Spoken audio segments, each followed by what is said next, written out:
ওলামায়ে কেরাম নির্মম নির্যাতন বরদাস্ত করবে, আর আপনি খানকায় বসে জিকির চালায় যাবেন। ফরজ কাজ হচ্ছে খানকা থেকে হুঙ্কার দিয়ে বলেন, নিরপরাধ আলেম একজনকে বাংলার আকাশের নিচে শাস্তি দেওয়া যাবে না, মুক্তি দিতেই হবে।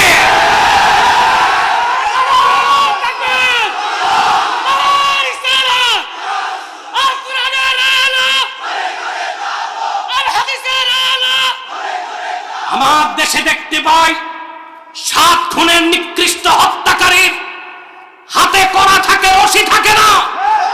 আলেমের কোমরে রশি বেঁধে টানার অধিকার কে দিয়েছে তোমাদেরকে?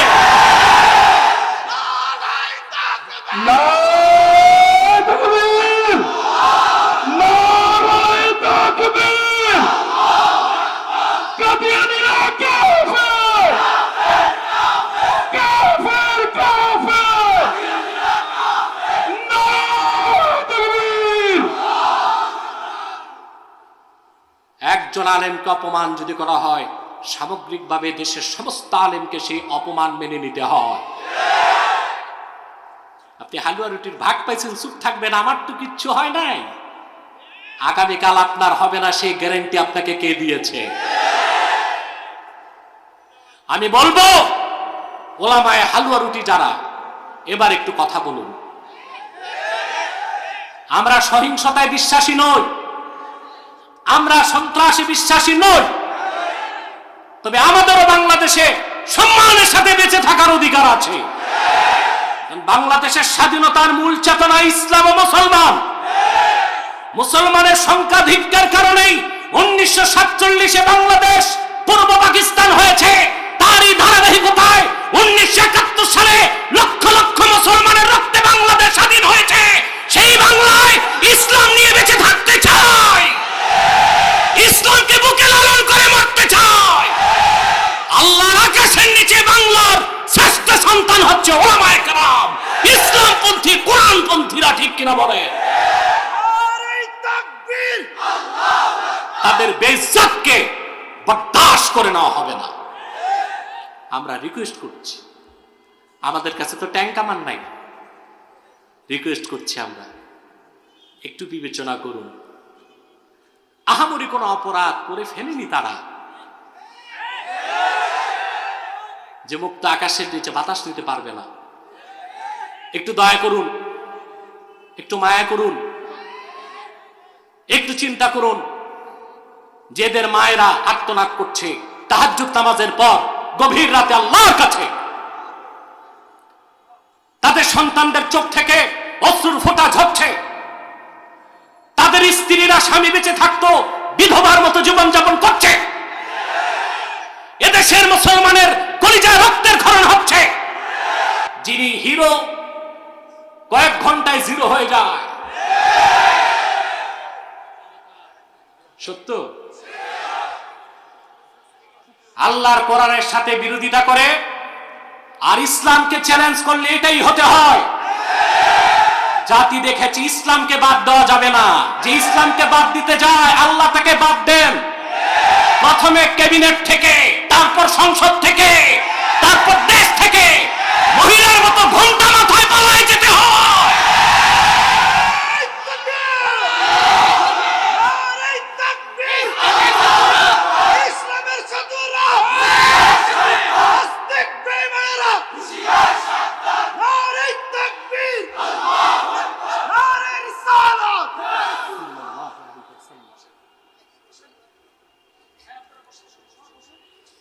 সম্মানিত সুধী, কথা খেয়াল করেছেন? তাহলে কি বোঝা যায়? ইসলামকে বাদ দেওয়া যায় না, আল্লাহ বাদ দেন। এখন দেখা যাবে কানাডায় যাওয়ার পর কত সিরা স্যান্ডেল আর পচা ডিম কপালে জুটে ইনশাআল্লাহ।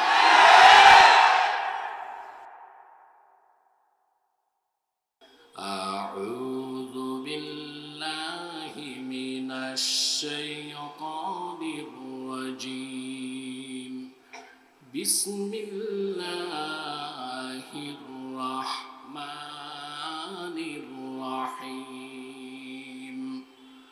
হুদাল লিল المتقين الذين يؤمنون بالغيب ويقيمون الصلاة ومما رزقناهم ينفقون صدق الله العظيم وصدق رسوله النبي الكريم ونحن على ذلك من الشاهدين والشاكرين والحمد لله رب العالمين إن الله وملائكته يصلون على النبي يا أيها الذين آمنوا صلوا عليه وسلموا تسليما اللهم صل على سيدنا مولانا محمد وعلى آله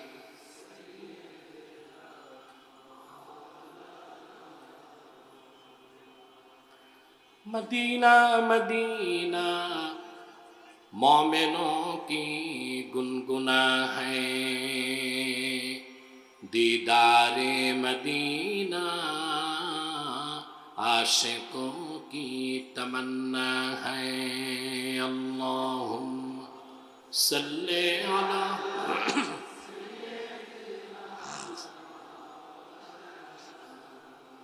वअला आलि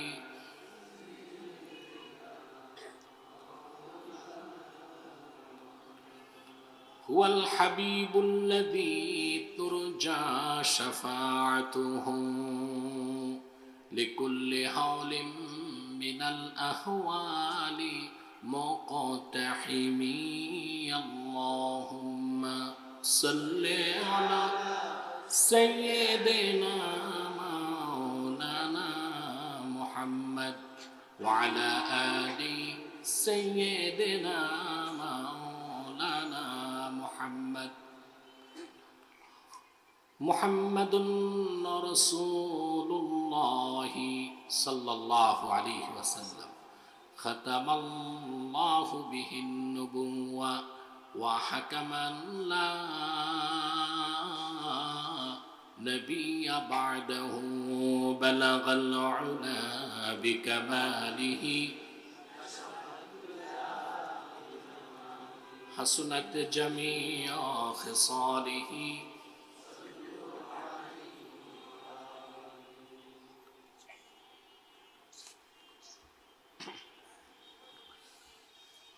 আল মাদানী ফাউন্ডেশন বাংলাদেশ কর্তৃক আয়োজিত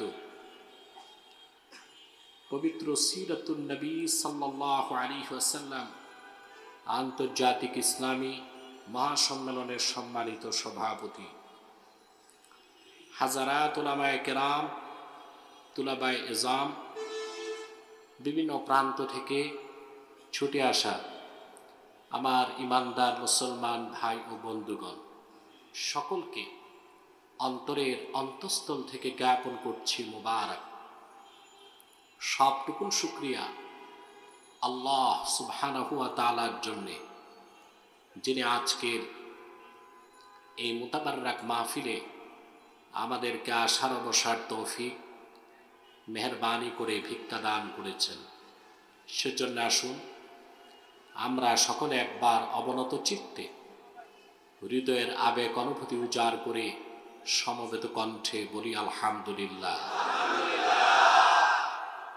অগণিত অসংখ্য দরুদ ও সালাম আল্লাহর সৃষ্টির প্রধান আকর্ষণ বিশ্ব সভার সভাপতি সকল নবী রাসূলগণের মাথার তাজ শামসুল হিদায়াত বদরুদ্দুজা সৈয়দুস সাকালাইন ইমামুল মুরসালিন খাতামুন নবিয়্যিন আল মুরসালিন আফতাবে নবুওয়াত শাহনশাহে রিসালাত সরকারে দো জাহাঁ সুলতানুল মদিনা নবিয়ুল আম্বিয়া হুজুরে আকরম নূরে মুজাসসাম নূরুন আলা নূর সাইয়্যিদিনা হাবিবিনা শাফিঈনা মাওলানা মুহাম্মদ সাল্লাল্লাহু আলাইহি ওয়াসাল্লামের উপর আল্লাহ জাল্লা যিকরু, যাকে আজ থেকে ১৫০০ বছর আগে প্রেরণ করেছেন, সর্বশ্রেষ্ঠ ও সর্বশেষ নবী ও রাসূল হিসেবে, যার পরে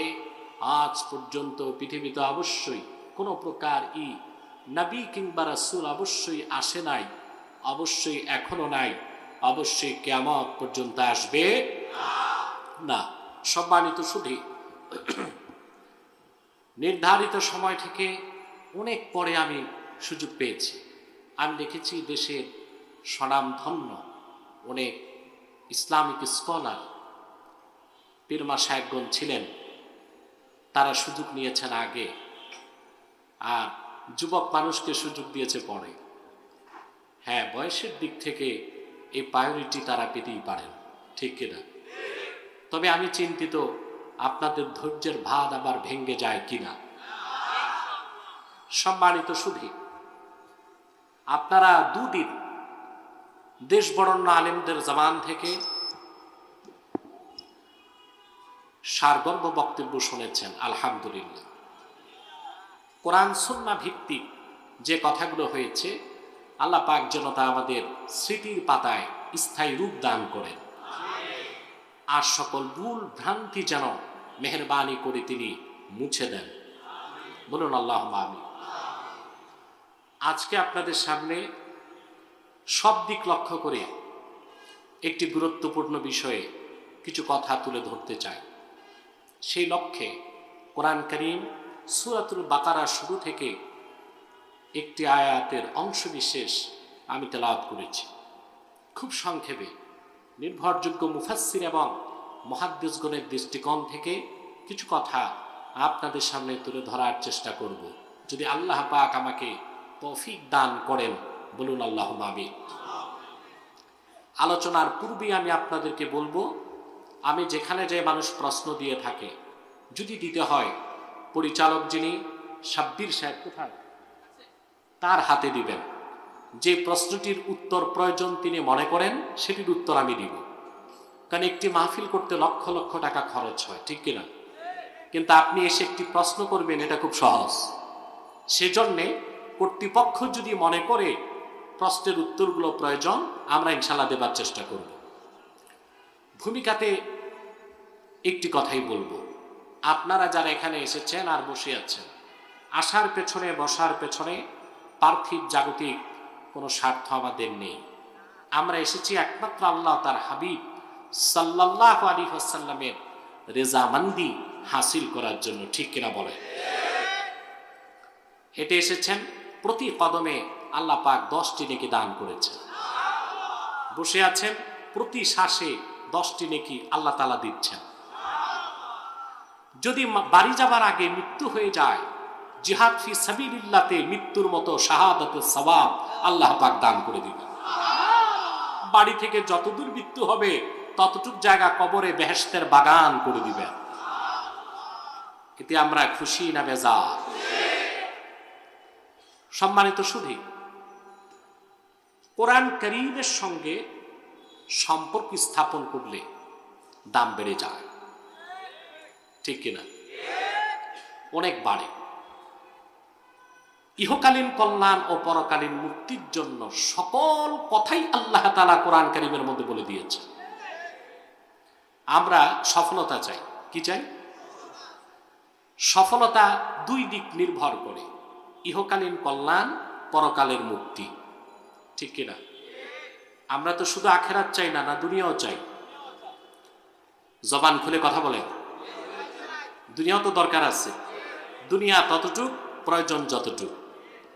আল্লাহ কিন্তু আলেম ওলামা পীর মাশায়েখ এই জন্য বানান নাই শুধু তারা মসজিদ মাদ্রাসা খানকা নিয়ে থাকবে, আর দুনিয়ার বাকি অংশ দেখবে ফাসেক ফাজেল লম্পট স্বৈরাচার অবিচারকারী আর সন্ত্রাসীরা। এই জন্য আল্লাহ মুসলমানকে বানান নাই।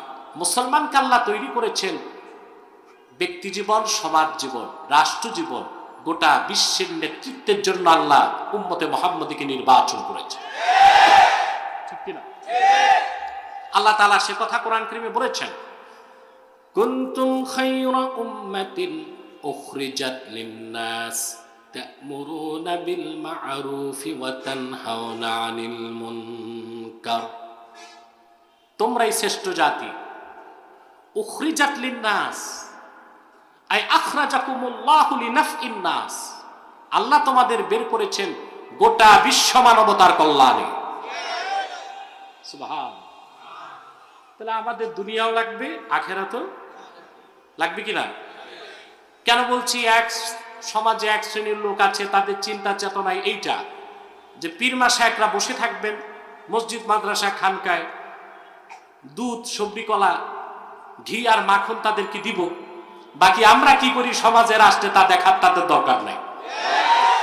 না, এই জন্য আল্লাহ আমাদেরকে তৈরি করে না। আমাদের দুনিয়াও লাগবে, আখেরাতও লাগবে। লাগবে কিনা?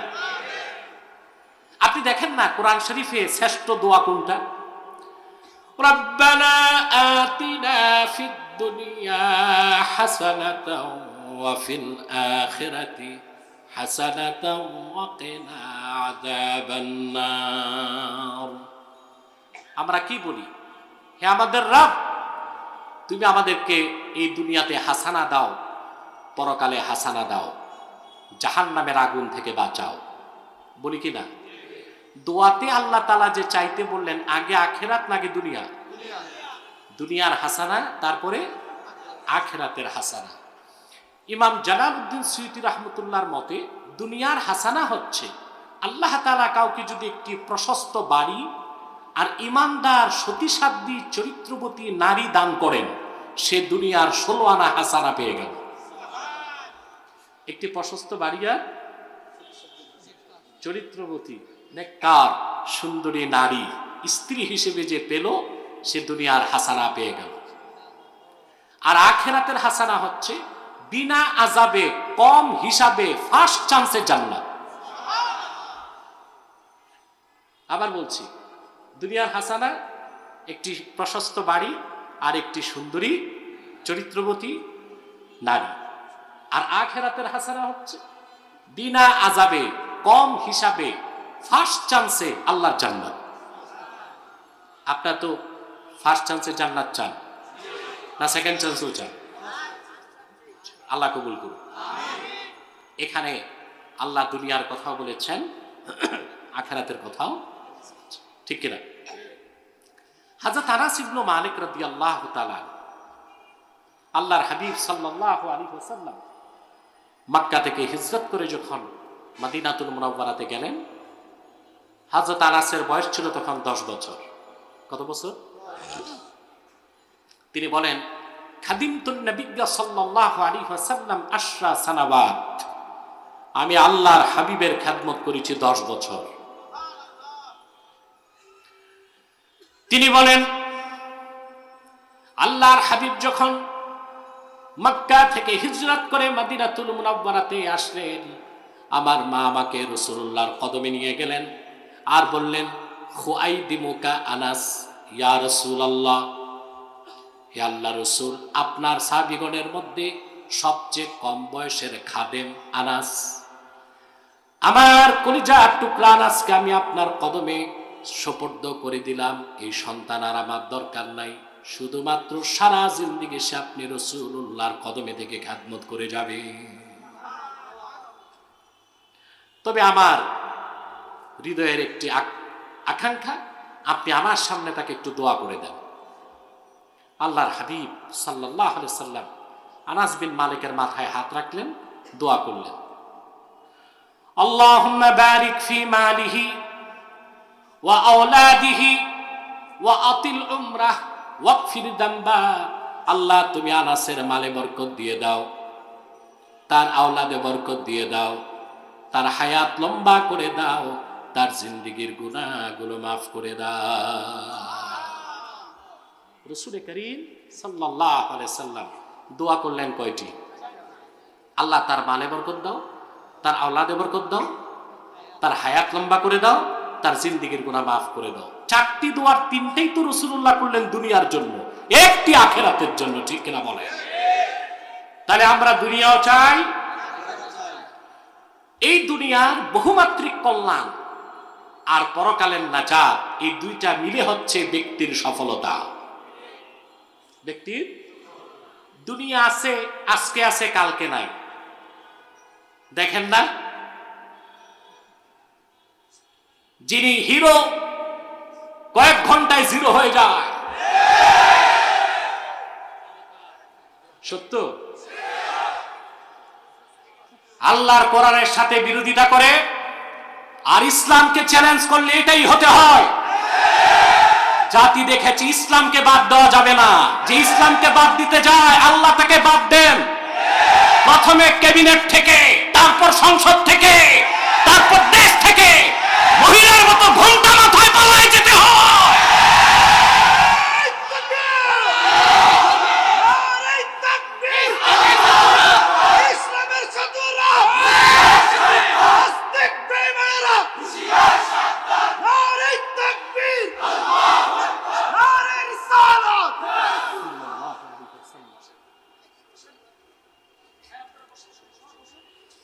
সম্মানিত সুধী, কথা খেয়াল করেছেন? তাহলে কি বোঝা যায়? ইসলামকে বাদ দেওয়া যায় না, আল্লাহ বাদ দেন। এখন দেখা যাবে কানাডায় যাওয়ার পর কত সিরা স্যান্ডেল আর পচা ডিম কপালে জুটে ইনশাআল্লাহ। বসেন তো আপনারা চুপচাপ। এমনিতে এত রাতে আমাকে দিচ্ছেন, আবার ডিস্টার্ব করলে কামলে হয়। একদম ধৈর্যের সাথে বসে।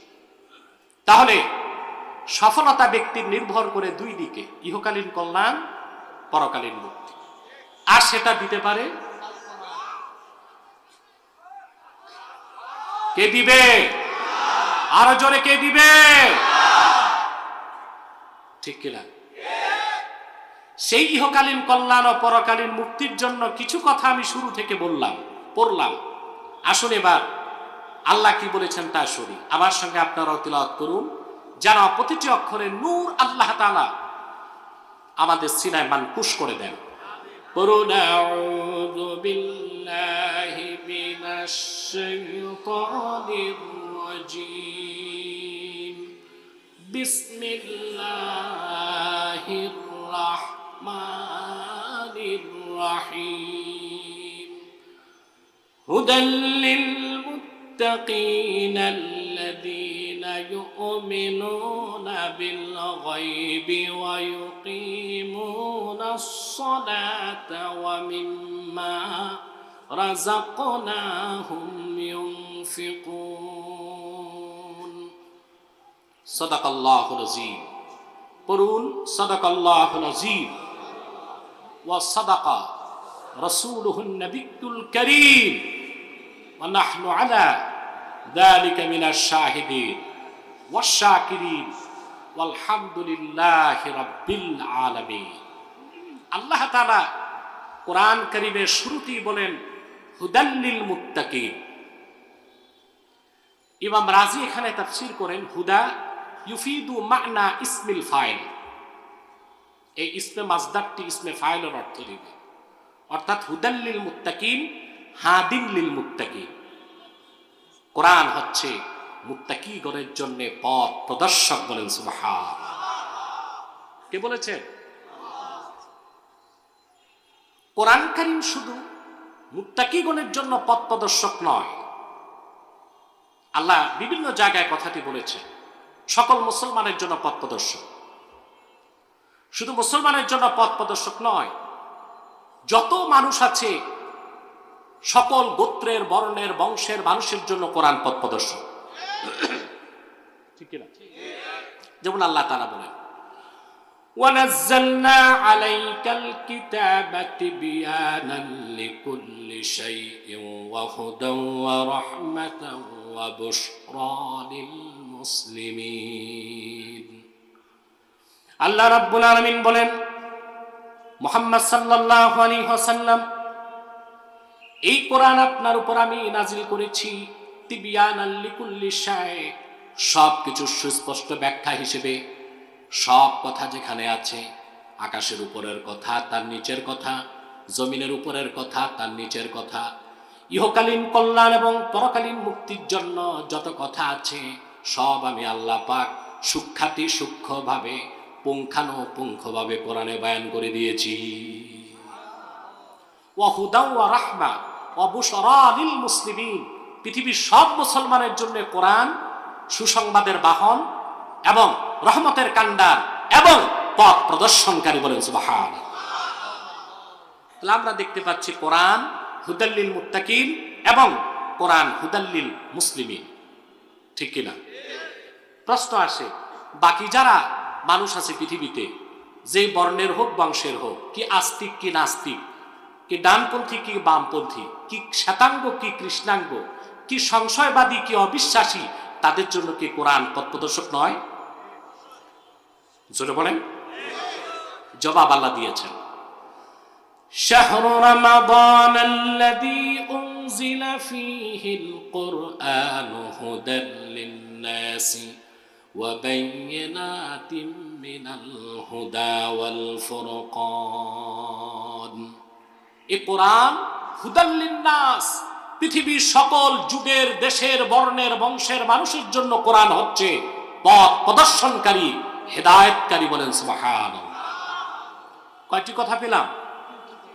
হুদাল্লিল মুত্তাকিন, হুদাল্লিল মুসলিমিন, হুদাল্লিন নাস, ঠিক কিনা? প্রশ্ন আসে কেন? আল্লাহ তাআলা তো শুরুতেই বলতে পারতেন হুদাল্লিন নাস, সব মানুষের জন্য পথ প্রদর্শক। সেখানে তো মুসলিম আছে, অমুসলিম আছে, হিন্দু বৌদ্ধ খ্রিস্টান সবাই আছে, তা না বলে তিনি কথাটিকে ক্লাসিফাইড শ্রেণীবিন্যাস কেন করেছেন? প্রশ্ন আসে না? বলেন। এই জবাব দিতে যে বিশ্ববরণ্য মুফাসসির ইমামে বায়জাবি রাহমাতুল্লাহ লেখেন, পৃথিবীর সমস্ত মানুষ আল্লাহর কোরআন থেকে যতটুকু হেদায়েত লাভ করবে, উপকার লাভ করবে, তার চেয়ে বেশি উপকার লাভ করবে বিশ্বাসীগণ, মুসলমানগণ। আর যারা মুত্তাকি হয়ে যাবে তারা আল্লাহর কোরআনের 16 আনা উপকার ও কল্যাণ পেয়ে যাবে। এখন বলুন, আমাদের কি হতে হবে? শুধু মানুষ আছি তাতে চলবে, না মুসলিম হতে হবে? শুধু মুসলিম হলে চলবে, না মুত্তাকি হতে হবে? সুবহানাল্লাহি বিহামদি। আল্লাহ যেন আমাদের প্রত্যেককে মুত্তাকি হিসেবে কবুল করে নেন। বলেন আল্লাহুম্মা আমিন। পাশাপাশি প্রশ্ন আসে, যা ইমামে বায়জাবি সুয়ালে মুকাদ্দারের জবাব দিয়েছেন, কোরআন তো সবার জন্য পথ প্রদর্শক, তারপরও কোরআনের হেদায়েত থেকে যে বঞ্চিত হবে তার ক্ষেত্রে আমাদের ফায়সালা কি? হেদায়েত থেকে বঞ্চিত হচ্ছে না মানুষ? এটার জবাবে ইমাম বায়জাবি লেখেন, কোরআন কারীম হচ্ছে কাগজা সালেহ, অতি উত্তম বেহেশতের খোরাক, জান্নাতি খাবার তুল্য, অনেক দামি খাবার, ভালো জিনিস। সবার তো সহ্য হয় না, বরদাস্ত হয় না, সবাই খেতে পারে না। পারে? এটার আবার চমৎকার উদাহরণ দিয়েছেন জালালউদ্দিন রুমি রাহমাতুল্লাহি আলাইহি তার কিতাবে। তিনি বলেন, গল্পের আকারে তিনি বলেন, বাগদাদের পার্শ্ববর্তী অঞ্চলে শহরতলিতে ছিল আত্তারদের আস্তানা। আত্তার বলা হয় যারা আতর তৈরি করে এবং বিক্রি করে, বুঝলেন? তাদের দোকানপাট ছিল বাগদাদ শহরে। আর শহরতলিতে ছিল চামড়া ব্যবসায়ী, চামার যারা চামার, তাদের বাড়িঘর। কোথায় আত্তার, কোথায় চামার, পার্থক্য আছে না? একদল কি, আরেকদল চামড়া ব্যবসা। চামড়ার যে কি গন্ধ তা আপনাদের নতুন করে বুঝাবার দরকার নাই। বুড়িগঙ্গা ঘুরলেই আগে আমরা ট্যানারির বিশ্রী উৎকট গন্ধে অস্থির হয়ে যেতাম, ঠিক কিনা? চামারদের সর্দার চামারদেরকে নসিহত করেছে, তোমরা ভুল ক্রমেও বাগদাদ শহরে গেলে আত্মার যারা আতর ব্যবসায়ী তাদের দোকানের কাছে যাবা না। এক যুবক চামার, তার কৌতূহল হলো, শুনি আতর দামি জিনিস, এই ভালো জিনিসের কাছে যেতে কেন নিষেধ করছে সর্দার? এর থেকে তার কৌতূহল বাড়ল, সে হেঁটে হেঁটে আতরের দোকানের কাছে চলে গেছে।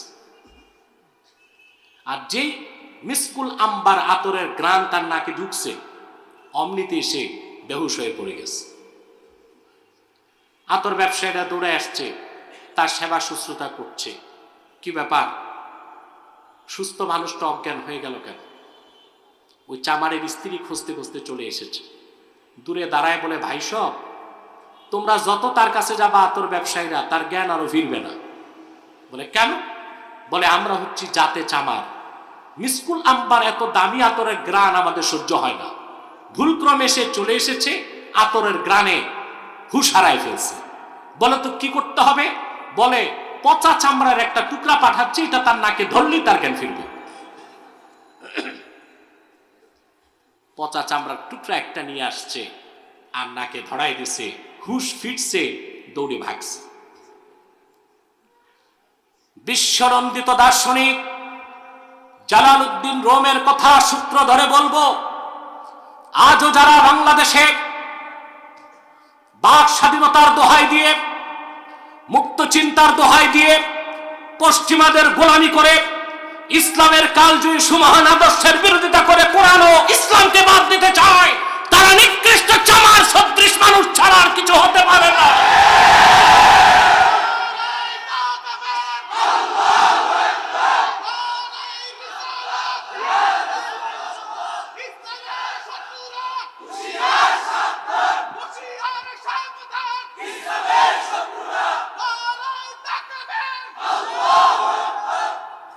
তাহলে আল্লাহর কোরআনের হেদায়েত থেকে যারা বঞ্চিত, দুর্বলতা তাদের, কোরআন শরীফের কোনো দুর্বলতা নাই। ওনারা আবার মাঝে মধ্যে কোরআন শরীফ স্টাডি করে, কায়দা বগদাদিটা পড়ে নেই, কোরআন শরীফ চর্চা করে। বলে আমরাও তো কোরআন হাদিস পড়ি।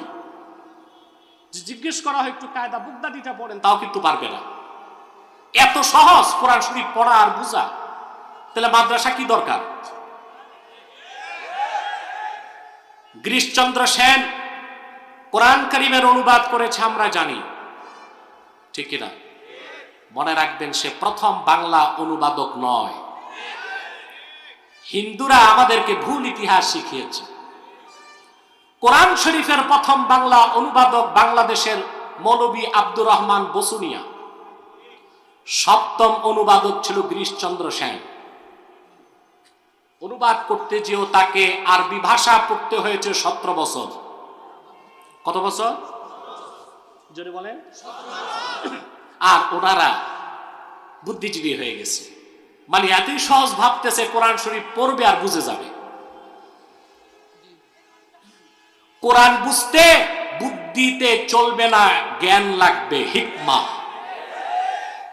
তোমরা যেই বুদ্ধি মাথায় রাখো, তার চেয়ে অনেক বেশি বুদ্ধি বানরের মাথায় আছে, হনুমানের মাথায় আছে, বাবুই পাখির আছে, মৌমাছির আছে।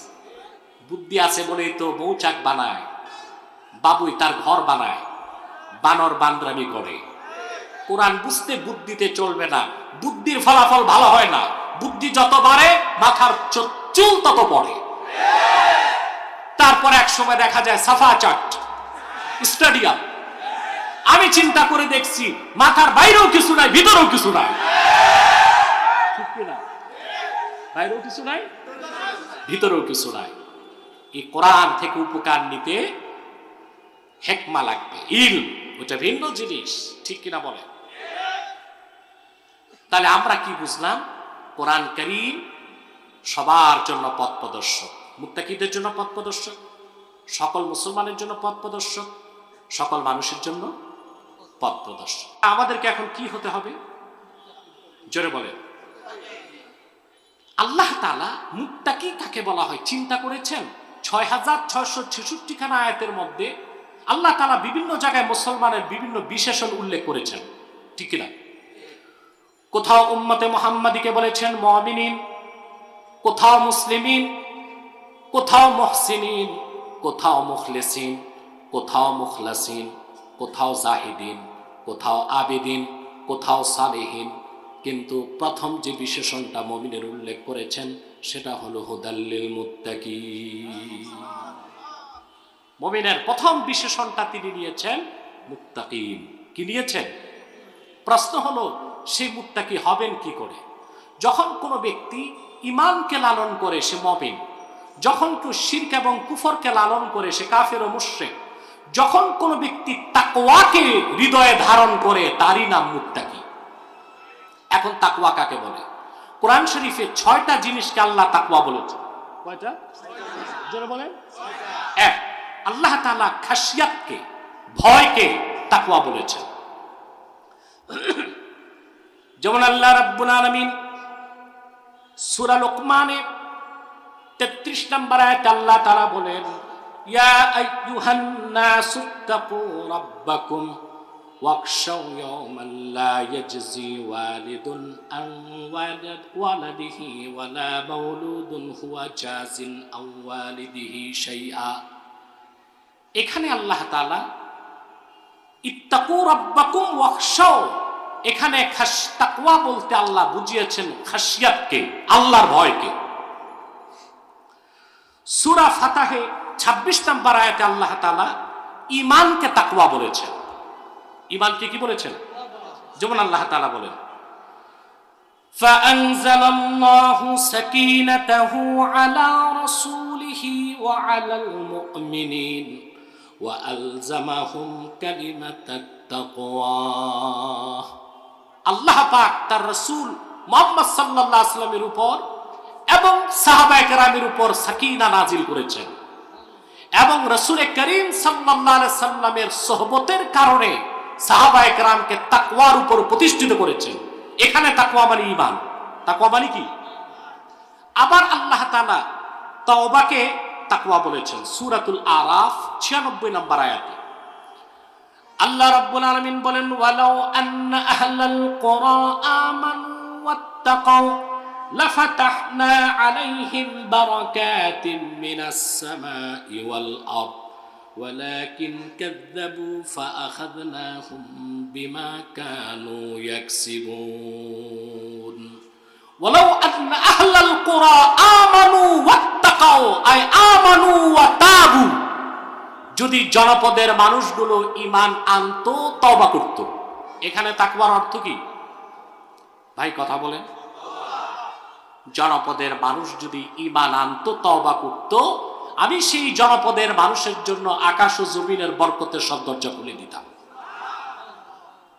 এটার প্রমাণ পান আপনারা যে ঈমানদার ঈমান চর্চা করলে, তওবা করলে আল্লাহ যে বরকত রাখেন, এটার প্রমাণ পান। সেটার প্রমাণ আমরা পেয়েছি করোনা পরিস্থিতিতে। করোনায় সারা দুনিয়া বিপর্যস্ত হয়েছে, একটি মুসলিম রাষ্ট্র বিপর্যস্ত হয় না।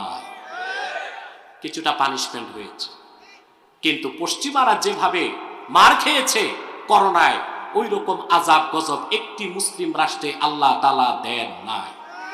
তার উজ্জ্বল উদাহরণ হচ্ছে আমাদের বাংলাদেশ, যেই দেশটিতে লোক আছে 17,46,00,000। কত? ছোট্ট একটা দেশ, 17,46,00,000 মানুষ এই দেশে বসবাস করে। সেই দেশে করোনায় কতটুকু ক্ষতি হয়েছে। যুক্তরাষ্ট্রে যেখানে লক্ষ লক্ষ মানুষ মরেছে, ইউরোপে, আমেরিকায় মানুষের মৃত্যু, লাশের মিছিল দেখেছে মানুষ। বাংলাদেশে করোনায় সেই পরিস্থিতি হয় নাই। এই যে বাংলাদেশ করোনার আযাব থেকে রক্ষা পেয়েছে, তার অর্থনৈতিক প্রবৃদ্ধি ঘটেছে, এটা সরকারের কোনো কৃতিত্ব নয়, এটা আল্লাহর কোরআনের বরকত।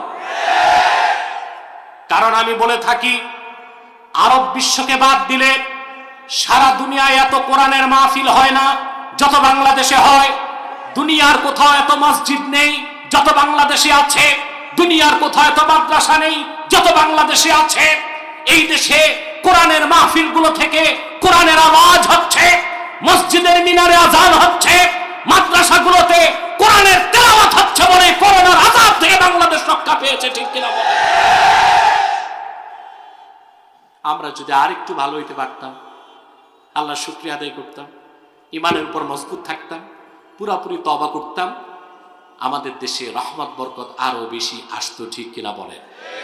তাহলে আমরা দেখতে পাচ্ছি আল্লাহ তাআলা খাশিয়াতকে তাকওয়া বলেছেন, ঈমানকে তাকওয়া বলেছেন, তওবাকে তাকওয়া বলেছেন, তাআতকে, আনুগত্যকে আল্লাহ তাআলা তাকওয়া বলেছেন। তিনি বলেছেন, আন আনযিরু আন্নাহু লা ইলাহা ইল্লা আনা ফাত্তাকুন, আই আতিউন, এখানে তাকওয়া অর্থ ইতাআত। 5 নাম্বার, গুনাহ থেকে বাঁচাকে আল্লাহ তাকওয়া বলেছেন। আল্লাহ তাআলা বলেন ওয়াতুল বুয়ুতা মিন আবওয়াবিহা ওয়াত্তাকুল্লাহা লাআল্লাকুম তুফলিহুন। এখানে আল্লাহ তাকওয়া বলেছেন, গুনাহ থেকে বাঁচাকে। 6 নাম্বার, ইখলাসকে আল্লাহ তাকওয়া বলেছেন। আল্লাহ তাআলা বলেন যালিকা ওয়া মান ইউআযযিম শাআইরাল্লাহ ফাইন্নাহা মিন তাকওয়াল কুলুব। এখানে তাকওয়া মানে ইখলাস। তাকওয়া মানে কি? তাহলে যেই বান্দার ভিতরে 6টা বৈশিষ্ট্য একত্রিত হবে সে মুত্তাকি। আর মুত্তাকির আরেক নাম হচ্ছে বিনা আযাবে আল্লাহর জান্নাতি। কটা জিনিস? 1, ঈমান, যার ঈমান পরিপূর্ণ হয়ে যাবে। 2 নাম্বার হচ্ছে আল্লাহর ভয় যার অন্তরে থাকবে। 3 নাম্বার হচ্ছে যে ব্যক্তি পরিপূর্ণ তওবা করবে। 4 নাম্বার হচ্ছে যে ব্যক্তি কোরআন সুন্নাহর অনুসরণ করবে। 5 নাম্বার হচ্ছে যে ব্যক্তি আল্লাহর ভয়তে গুনাহ ছেড়ে দিবে। 6 নাম্বার হচ্ছে যার আমলে ইখলাস থাকবে। এই 6টা জিনিস যার মধ্যে চলে আসবে তার নাম মুত্তাকি। বলেন সুবহানাল্লাহ।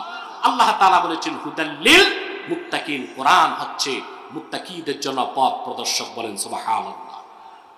সে তাকওয়া অর্জন করে মুত্তাকি হবেন? কথা বলে না। মুত্তাকি হবার আরেকটি উপকারিতা আমি বলে দিচ্ছি। আল্লাহর হাবিব মুহাম্মদ সাল্লাল্লাহু আলাইহি ওয়াসাল্লামের ঈমানদার প্রত্যেক উম্মত জান্নাতে যাবে। আবার বলছি, আল্লাহর হাবিব মুহাম্মদ সাল্লাল্লাহু আলাইহি ওয়াসাল্লামের প্রত্যেক ঈমানদার উম্মত যত বড় কবিরা গুনাহগার হোক, সে কোনো না কোনো একদিন জান্নাতে যাবেই যাবেই যাবে। কেউ ফার্স্ট চান্সে, কেউ সেকেন্ড চান্স। আপনার কোনটা? ফার্স্ট চান্সের জান্নাত চান? যদি আপনাদের ভ্রমণ বিলাস থাকে যে একটু ফার্স্ট চান্সে জাহান্নামে যে দেখি নিলাম আবু জেহেল আবুল হাব কই আছে, সাক্ষাৎ করে পরে তো জান্নাতে যাবই, এরকম শখ নাই তো? রাসূলুল্লাহর প্রত্যেক উম্মত জান্নাতে যাবে, এতে সন্দেহ আছে? এটা আল্লাহ তাআলার সাথে তার হাবিবের চুক্তি হয়ে গেছে। চুক্তিনামা কোরআন শরীফে আছে। চুক্তিনামা কোথায়? আল্লাহ রাব্বুল আলামিন বলেন ওয়ালা সাউফা ইউতিকা রাব্বুকা ফাতারদা। মুহাম্মদ সাল্লাল্লাহু আলাইহি সাল্লাম, আপনাকে আল্লাহ তাআলা আখিরাতে এত দিবেন, এত কথা আপনার শুনবেন যে আপনি রাসূল রাজি হয়ে যাবেন। সুনান আবি দাউদ সাক্ষী, আল্লাহর হাবিব বলেছেন সাহাবীরা শোনো, কাল হাসর ময়দানে, কিয়ামতে, পরকালে আমি রাসূল যতক্ষণ রাজি না হব আল্লাহ আমাকে দিতেই থাকবেন। একটু আসতে বললেন সুবহানাল্লাহ। আল্লাহর হাবিব বললেন সাহাবীরা সাক্ষী থাকো, আমি রাসূল তোমাদের সঙ্গে ওয়াদা করে যাই, লা আরদা ওয়া ওয়াহিদুম মিন উম্মতি ফিন্নার। আমার একজন কালেমা পড়েছে এমন উম্মত যতক্ষণ জাহান্নামে থাকবে আমি রাসূল রাজি হব না। সুবহান। সাব্বির বসে যান, একদম বসে যান, স্টেজ ক্লোজ। রাতও বেশি হয়ে গেছে, আমি খুব দ্রুত সামনের দিকে বাড়তেছি ইনশাআল্লাহ। তাহলে রাসূলুল্লাহর প্রত্যেক উম্মত জান্নাতে যাবে কিনা? কেউ ফার্স্ট চান্সে, কেউ সেকেন্ড চান্স। আমরা কোনটা চাই, সেকেন্ড চান্স না ফার্স্ট চান্স? জান্নাতীরা জান্নাতে চলে যাবে, জাহান্নামীরা জাহান্নামে। আল্লাহ তার হাবিবকে ডাক দিয়ে বলবেন, হাল রাদিতা ইয়া মুহাম্মদ সাল্লাল্লাহু আলাইহি ওয়াসাল্লাম, হাবিব রাজি হইছেন? আপনি যা চাইছেন তাও দিছি, যা বলেন নাই তাও তো করে দিছি।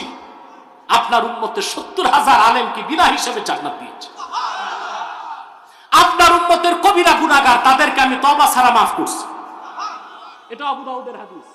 শাফাআতি লিআহলিল কাবাইর মিন উম্মতি, আমার উম্মতের কবিরা গুনাহগারের জন্য আল্লাহ আমার সুপারিশ কবুল করবেন। আমরা আহলুস সুন্নাহ ওয়াল জামাআ, আমরা আহলুস সুন্নাহ ওয়াল জামাআ, জনপুর, ফুরফুরা, উলামায়ে দেওবন্দ সবাই আমরা রাসূলুল্লাহ শাফাআতকে বিশ্বাস করি। খারিজিদের উত্তরসূরিরা রাসূলুল্লাহ শাফাআতকে বিশ্বাস করে না।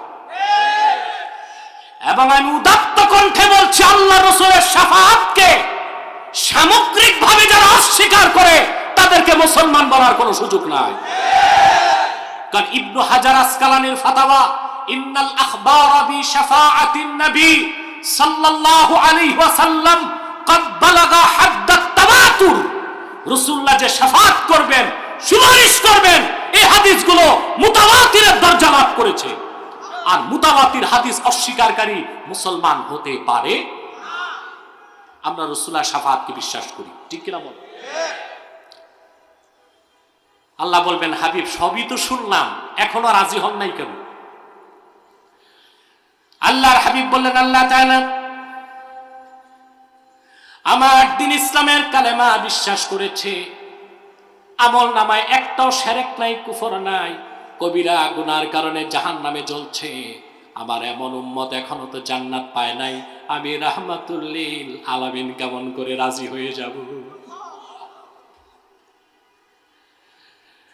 আল্লাহ পাক মালিককে ডেকে বলবেন, রে মালিক, আমার হাবিবের সঙ্গে আমার ওয়াদা, যতক্ষণ আমার হাবিব রাজি না হন আমি ওনার কথা শুনতেই থাকবো। তুমি জাহান্নামের দরজা খুলে দাও। আমার হাবিবের রক্ত ঝরা দিন ইসলামের কালেমা একবার যারা মুখে উচ্চারণ করেছে, অন্তরে বিশ্বাস করেছে, তাদের সবাইকে জাহান্নাম থেকে নিষ্কৃতি দিয়ে আমার জান্নাতে ঢুকায় দাও। মালিক ডেকে বলবেন, ইয়া রাসূলুল্লাহ, ইয়া হাবিবাল্লাহ, আপনার হাবিবের ইমানদার উম্মত। কি বলবো মুসলমান, রাসূলুল্লাহর উম্মত উম্মতে মুহাম্মাদি যদি হইতে পারেন, আর কোনো কারণে যদি জাহান্নামে যান, ওখানেও জাহান্নামেও আপনি ভিআইপি ব্যবস্থা পাবেন। সুবহানাল্লাহ। অর্থাৎ জাহান্নামে কাফের মুশরিক যেখানে থাকবে আপনি ওখানে থাকবেন না। সুবহানাল্লাহ বলবেন না? বাহ, ঘুমে ঘুমে সুবহানাল্লাহ বলতেছে। কে কে ঘুমান একটু হাতটা উঠান না দেখি।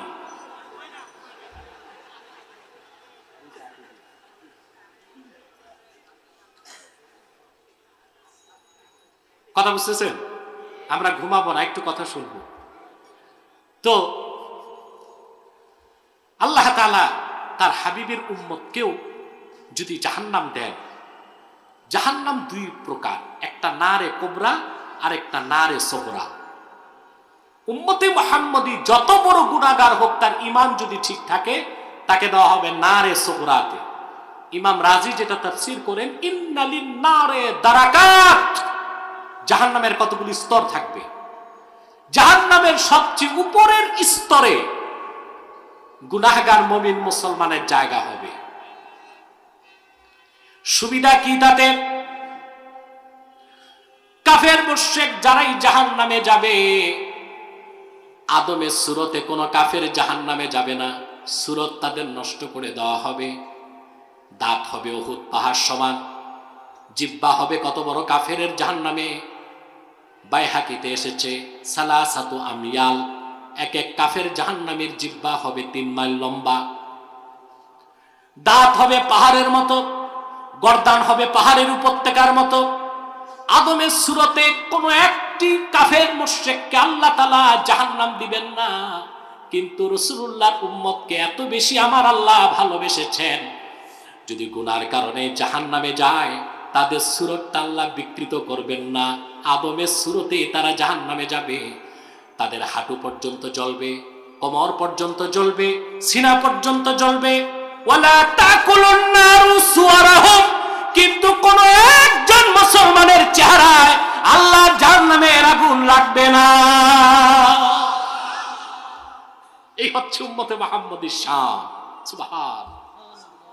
রাসূলুল্লাহর উম্মত মুসলমান হিসেবে জাহান্নামে গেলেও তার প্রটোকল কি হবে? ভিন্ন হবে।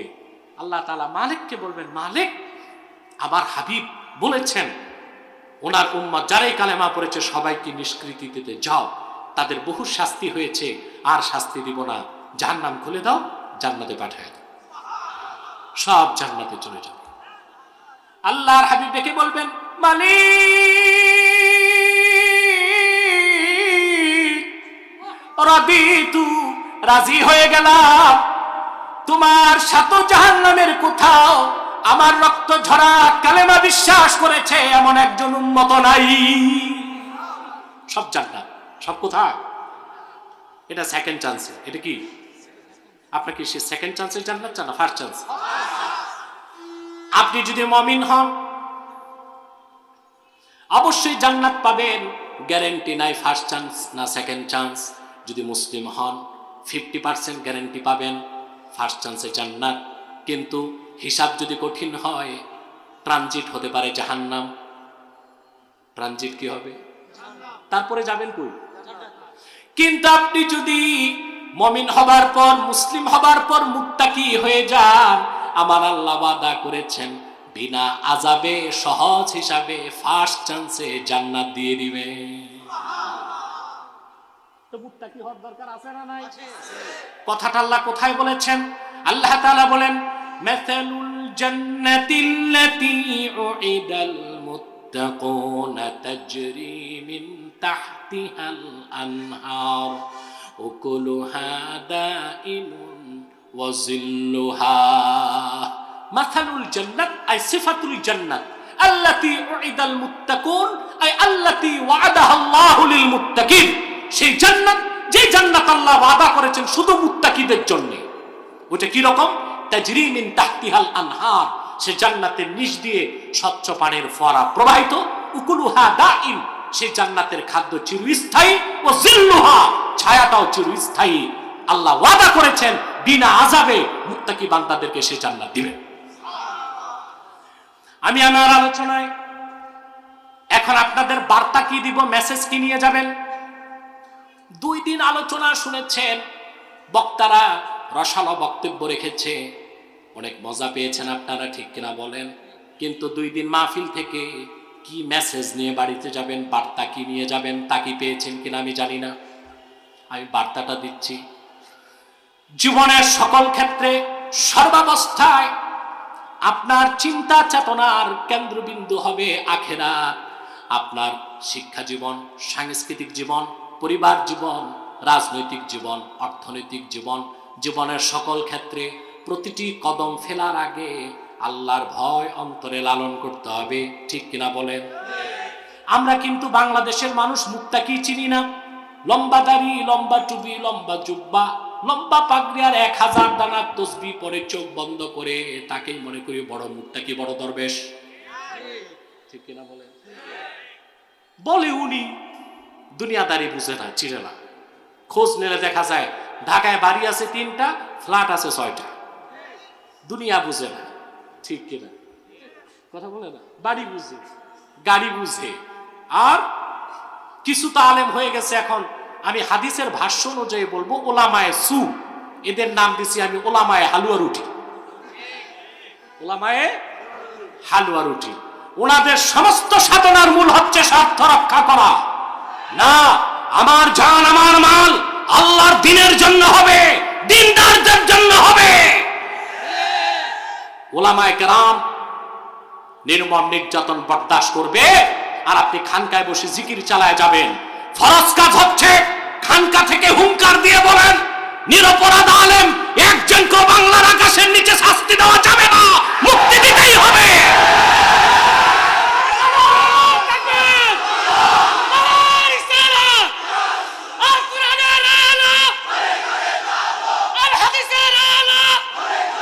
আমার দেশে দেখতে পাই 7 খুনের নিকৃষ্ট হত্যাকারীর হাতে করা থাকে, রশি থাকে না।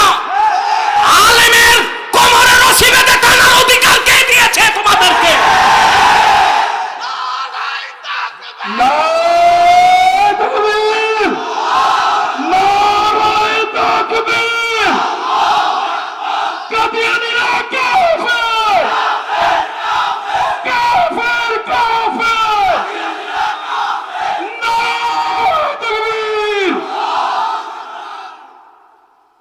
একজন আলেমকে অপমান যদি করা হয়, সামগ্রিকভাবে দেশের সমস্ত আলেমকে সেই অপমান মেনে নিতে হয়।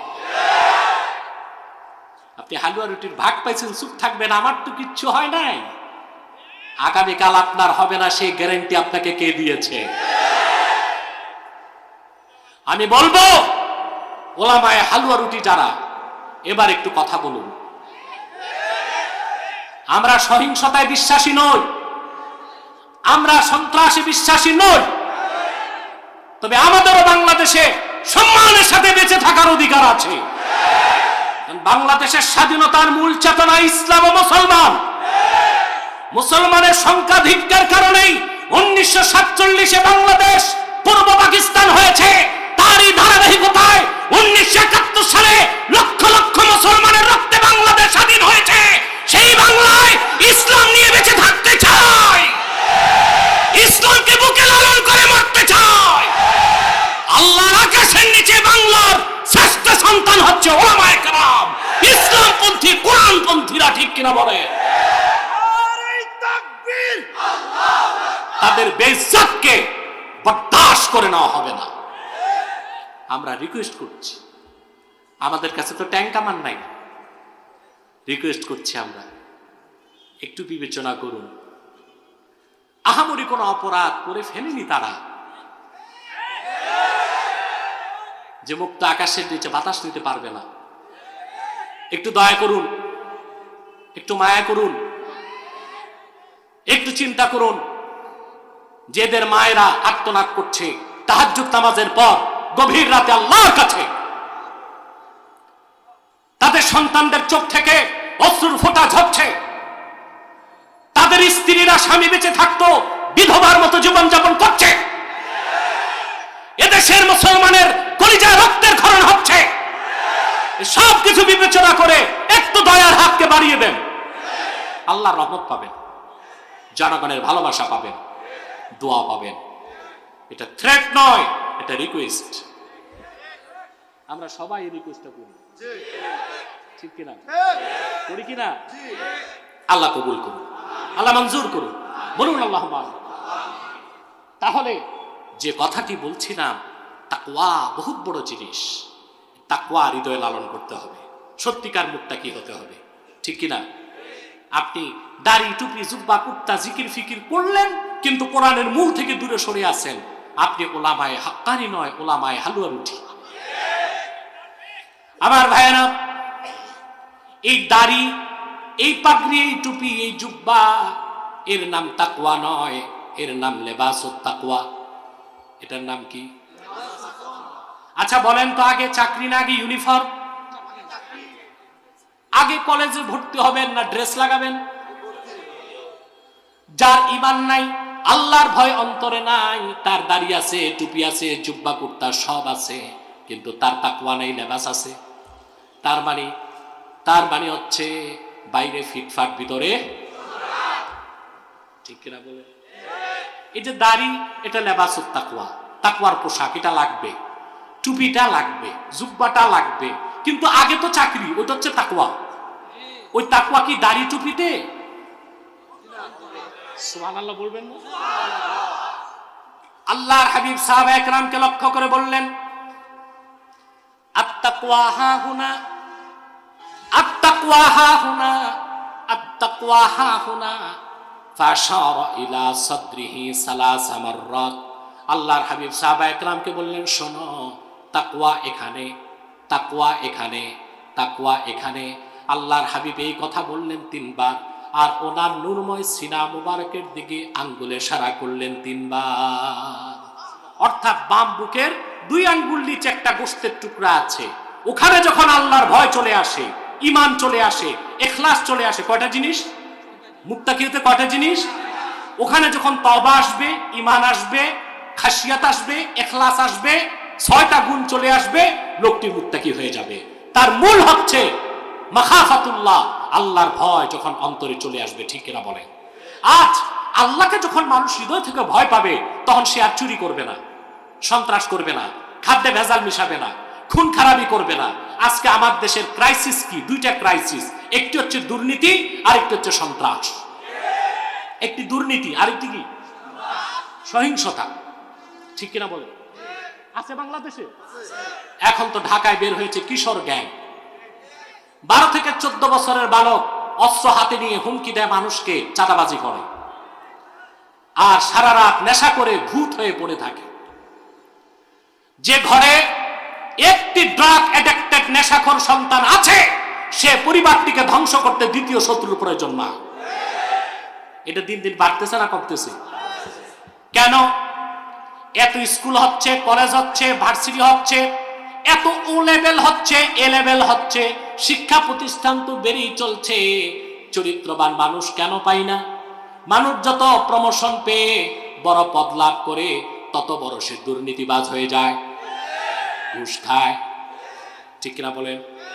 প্রেসিডেন্ট একটা সুন্দর কথা বলেছেন, দুর্নীতি দমনকে তাদের নিজেদের ভিতরে দুর্নীতি আগে খোঁজে দেখা উচিত। অর্থাৎ অর্থাৎ ভূত তাড়াতে সরিষার ভিতরে ভূত ঢুকছে বাংলাদেশে। প্রত্যেক ডিপার্টমেন্টে শুধু দুর্নীতি আর দুর্নীতি। ঠিক কিনা বলেন? আমি বলে থাকি, পিস্তল ঠেকিয়ে ডাকাতি করা যত বড় ডাকাতি, তার চেয়ে বড় ডাকাতি ফাইল ঠেকায়া কলমের খোঁচায় ঘুষ খাওয়া। এই দুর্নীতি বাড়তেছে বাংলাদেশে, সন্ত্রাস বাড়তেছে। উচ্চ শিক্ষিতরা কত বড় লম্পট হয়, বদমাইশ হয়, তা তাদের কর্মে ফাঁস হইলে বোঝা যায়। কেন? শিক্ষার তো অভাব ছিল না। এমবিবিএস, আবার ঢাকা বিশ্ববিদ্যালয় থেকে ডিগ্রি, আবার পিজি থেকে এমফিল, এত শিক্ষা দীক্ষার পরে মানুষ এত গ্রেড সম্পন্ন লুচ্চা। ঠিক কিনা বল? আমি ধন্যবাদ জানাই সরকারকে যে লম্পট থেকে ক্যাবিনেটকে তারা মুক্ত করেছে। এইরকম প্রশংসনীয় কাজগুলো করে যাক তারা, এদেশের মুসলমানের দোয়া পাবে তারা। ঠিক কিনা বলেন? দেখছেন, শিক্ষা তো তাকে রক্ষা করতে পারলো না। নেশা, সন্ত্রাস, দুর্নীতি, অবৈধ কাজ, অন্যায়, হারাম, এগুলো শিক্ষা ডিগ্রি দিয়ে আপনাকে রক্ষা করা যায় না। সেজন্য লাগবে তাকওয়া ভিত্তিক শিক্ষা। আমার দেশে শিক্ষাকে দুই ভাগ করা হয়েছে, একটা কর্মমুখী, একটা ধর্মমুখী। অর্থাৎ মাদ্রাসায় যারা পড়বে ওরা ধর্ম শিখবে, আর স্কুল কলেজে যারা পড়বে ওরা কর্ম শিখবে। ভাগ হয়ে গেছে কিন্তু দুইটা। মাদ্রাসায় যারা পড়বে ওরা কি, আর স্কুলে যারা, কলেজে যারা পড়বে, ঠিক আছে, আমাদের কোনো আপত্তি নাই। তবে মাদ্রাসায় যারা পড়ে ওদেরকে রাষ্ট্র চালাতে দেন। কিন্তু দিচ্ছেন তো ওই যে যারা কর্মমুখী শিক্ষায় শিক্ষিত হয়েছে, তখনই তো তারা রাষ্ট্রের 12টা বাজায় দিচ্ছে। কি বলবেন? যারা কোরআনের শিক্ষায় শিক্ষিত তারা কি রাষ্ট্র চালাতে পারবে না? কতটুক চালাতে পারে একবার চান্স দিয়ে দেখেন। পুরা চান্স না দিলেও কিছুটা সাথে রাখেন। ঠিক কিনা? দেখেন তারা পারে কিনা। এমন কোন ডিপার্টমেন্ট নাই, এমন কোন বিদ্যা নাই, এমন কোন জ্ঞান নাই যেটা একজন আলেম ইচ্ছে করলে পড়াশোনা করে জানবে না, বুঝবে না। কারণ আলেমের কাছে আছে কোরআনের নূর, তার কাছে মহাসমুদ্রের জ্ঞান, মহাসমুদ্রের তীরে সে দাঁড়িয়ে আছে কোরআনের শিক্ষার্থী, হাদিসের শিক্ষার্থী। তোমার দর্শন, তোমার বিজ্ঞান, তোমার প্রযুক্তি, তোমার physics, chemistry, zoology, botany, cosmology, theology, এই সব হচ্ছে একজন যোগ্য আলেমের কাছে আদর্শ লিপির মতো। তার প্রমাণ জাতি পেয়েছে, পায় নাই? একবার না কয়েকবার। এখন তো আর আমার প্রতিপক্ষ নাই, এরা আর কেউ বসতে চায় না, কারণ বসলেই গোবর ফাঁস। গোবর ফাঁস হইলে তেলাবিদ থেকে যে পয়সা সেটা বন্ধ হয়ে যাবে। যাক, বসলেও আমাদের লাভ, না বসলেও। প্রিয় ভাই বন্ধুগণ, তাহলে আমাদেরকে শুধু এই যে ভাগ করবেন না কর্মমুখী আর ধর্মমুখী, বরং শিক্ষা দুই ভাগ করেন, কর্মমুখী শিক্ষা, আখিরাতমুখী শিক্ষা। কি মুখী? অর্থাৎ যে শিক্ষা মানুষের মধ্যে নৈতিকতা সৃষ্টি করবে, যে শিক্ষা মানুষের চরিত্র গঠন করবে, যে শিক্ষা মানুষকে ন্যায় অন্যায় চিনাবার, পার্থক্য করার জ্ঞান দিবে। এই রকম শিক্ষা পেতে হলে প্রাইমারি থেকে বিশ্ববিদ্যালয় পর্যন্ত কোরআন ও হাদিসের শিক্ষাকে বাধ্যতামূলক করতে হবে। কিন্তু আমাদের দুঃখটা কোথায় জানেন? থেকে এখন তো 2022 সাল থেকে মাধ্যমিক ও উচ্চ মাধ্যমিকে ইসলাম শিক্ষা বই থাকবে, কিন্তু পরীক্ষা হবে না, যেন ভুলেও কোনো ছাত্র ইসলাম শিক্ষা বই না ধরে। এটা হচ্ছে একটা কাজ। দ্বিতীয় কাজ হচ্ছে নবম শ্রেণী থেকে গ্রাজুয়েশন পর্যন্ত বায়োলজিতে বিবর্তনবাদ, ডারউইনের বানর তত্ত্ব ঢুকাই দিছে। একদিকে ইসলাম থেকে দূরে রাখা হবে, আরেকদিকে বিবর্তনবাদকে পড়ানো হবে, যেন আগামী 10 বছর পর বাংলাদেশে ঘরে ঘরে অ্যাথিস্ট, নাস্তিক তৈরি হয়ে যায়। না, তা চলবে না। মাধ্যমিকে উচ্চ মাধ্যমিকে ইসলাম শিক্ষাকে বাধ্যতামূলক করতে হবে পরীক্ষার সাথে। শুধু তাই নয়, বিবর্তনবাদ সহ কোরআন ও সুন্নাহর সাথে দ্বন্দ্ব সৃষ্টি হয় এরকম একটি পরিচ্ছেদ কোনো বইতে থাকতে পারবে না। তার আগে হচ্ছে বিবর্তনবাদকে বাদ দিতে হবে। আপনি জানেন দ্য থিওরি অফ এভুলেশন, এটা নিয়ে অনেক পড়াশোনা আমি করেছি আলহামদুলিল্লাহ। এই থিওরি অফ এভুলেশনকে, বিবর্তনবাদকে 2006 সালে যুক্তরাষ্ট্র বাদ দিছে যে না, এটা একটা গাঁজাখুরি মতবাদ। It is not a scientific fact but hypothesis of Charles Darwin. এটা বৈজ্ঞানিক কোনো প্রমাণ সাপেক্ষ বিষয় না, বৈজ্ঞানিক প্রমাণিত বিষয় না, এটা চার্লস ডারউইনের একটা মন গড়া মতবাদ। এই মতবাদ লিখার আগে আমি চিন্তা করেছি সে মেয়াদ উত্তীর্ণ কয়েক পোটলা গাঁজা খেয়ে নিছে। কারণ ডেট ফেল গাঁজা না খাইলে মানুষের মাথা এতটা আউলাইতে পারে না, ঠিক কিনা? আমেরিকা 2006 সালে বাদ দিল বিবর্তনবাদকে। কিছুদিন আগে ভারতের শিক্ষামন্ত্রী সংসদে কথাটা তুলছে, বিবর্তনবাদ বানর থেকে মানুষ, এটা বাদ দেওয়া হোক। তখন ওই দেশের প্রধানমন্ত্রী এই লোকটা দাঁড়ায় বলল যে না, আমাদের ধর্মগ্রন্থ আছে, আমাদের পূর্বপুরুষরা হনুমান ছিল, তাহলে বানর আর হনুমান কাছাকাছি, অতএব এই বৈজ্ঞানিক তত্ত্বটা থাকতে পারে। আল্লাহর কোরআন কি বলেছে? মানুষ বানর থেকে না মানুষ থেকে? ইয়া আইয়ুহান নাসু ইন্না খালাকনাকুম মিন যাকারিন ওয়া উনসা ওয়া জাআলনাকুম শুউবান ওয়া ক্বাবাইলা লিতাআরাফু ইন্না আকরামাকুম ইনদাল্লাহি আতকাকুম। হে মানব জাতি, আমি তোমাদেরকে সৃষ্টি করেছি একজন পুরুষ আর একজন নারী থেকে। বলেন সুবহানাল্লাহ। মানুষের আদি উৎস আদম এবং হাওয়া। আর বিজ্ঞান বইতে পড়ানো হচ্ছে মানুষের আদি উৎস হচ্ছে নাউজুবিল্লাহ বলেন। অতএব আমার কথার মূল হচ্ছে যে না, আমাদের শিক্ষাটা হতে হবে আখিরাতমুখী। কি হতে হবে? আখিরাতমুখী। অর্থাৎ আমরা বিজ্ঞান, দর্শন, প্রযুক্তি, biology, theology, cosmology, physics, chemist, medical science সব আমরা পড়ব, কিন্তু কোরআন সুন্নাহ শিক্ষাটা বাধ্যতামূলক হতে হবে, প্রাইমারি থেকে মাস্টার্স পর্যন্ত।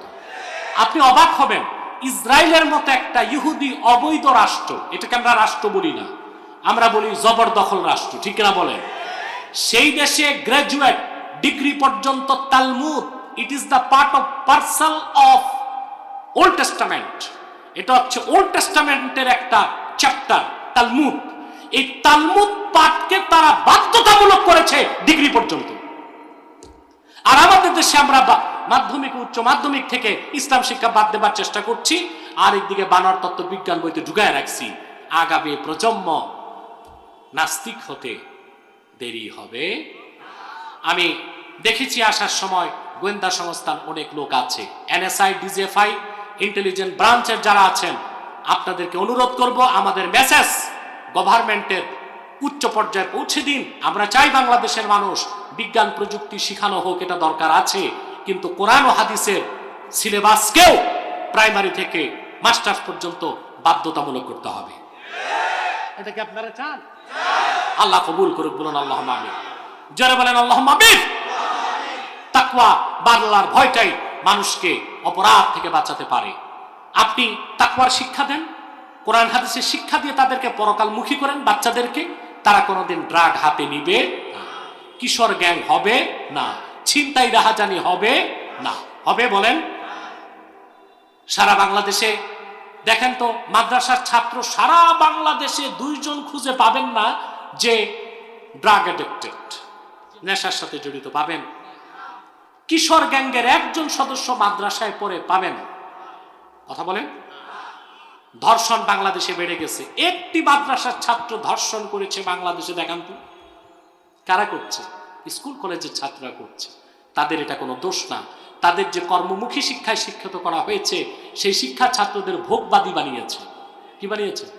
ভোগবাদী। ওই শিক্ষার উদ্দেশ্য হচ্ছে দুনিয়াতে মৌজ করো, মাস্তি করো, ভোগ করো, আনন্দ করো, তোমার তো একটাই জীবন। আর ইসলাম বলে না, জীবন 2টা, একটা দুনিয়া আর একটা আখেরাতে। আমরা হচ্ছে পরজাগতিক, আর যারা ম্যাটারিয়ালিস্ট সেকুলারিস্ট তারা ইহজাগতিক। তারা মনে করে সব আনন্দ সুখ দুঃখ দুনিয়ায় শুরু, দুনিয়ায় শেষ। আমরা বলি না, আল্লাহর ভয় আমাদের অন্তরে আছে, আল্লাহর সামনে আমাদের দাঁড়াতে হবে। আল্লাহ পাক বলেছেন ফাআম্মা মান খাফা মাকাম রাব্বিহি ওয়া নাহান নাফসা আনিল হাওয়া ফাইন্নাল জান্নাতা হিয়াল মাওয়া। আর যে ব্যক্তি কাল কিয়ামতে আল্লাহর সামনে দাঁড়াবার ভয় অন্তরে পোষণ করলো, আর তার মন যাচাইলো, তার থেকে নিজকে রক্ষা করলো, পরকালে আল্লাহর বেহেশত হলো তার বাড়ি। সুবহানাল্লাহ বলেন। ওয়া আম্মা মান তাগা ওয়া আথারাল হায়াতাদ দুনিয়া ফাইন্নাল জাহিমা হিয়াল মাওয়া। আর পরকালে দুনিয়াতে যে সীমা লঙ্ঘন করবে, আখিরাতকে ভুলে থাকবে, জাহান্নাম হলো তার বাড়ি। আমরা আল্লাহর কোরআনের পূর্ণাঙ্গ অনুসরণ করতে চাই, তাকওয়া ভিত্তিক জীবন গঠন করতে চাই। রাজি আছেন? ব্যক্তি জীবন, সমাজ জীবন, রাষ্ট্র জীবনের প্রতিটি পর্যায়ে তাকওয়াকে আমরা চর্চা করতে চাই। বলুন আল্লাহুম্মা আমিন। সাদাকাল্লাহুল আযীম ওয়া সাদাকা রাসূলুহুন নবিয়ুল কারীম ওয়া নাহনু আলা যালিকা মিনাশ শাহিদিন ওয়াশ শাকিরিন ওয়াল হামদুলিল্লাহি রাব্বিল আলামিন।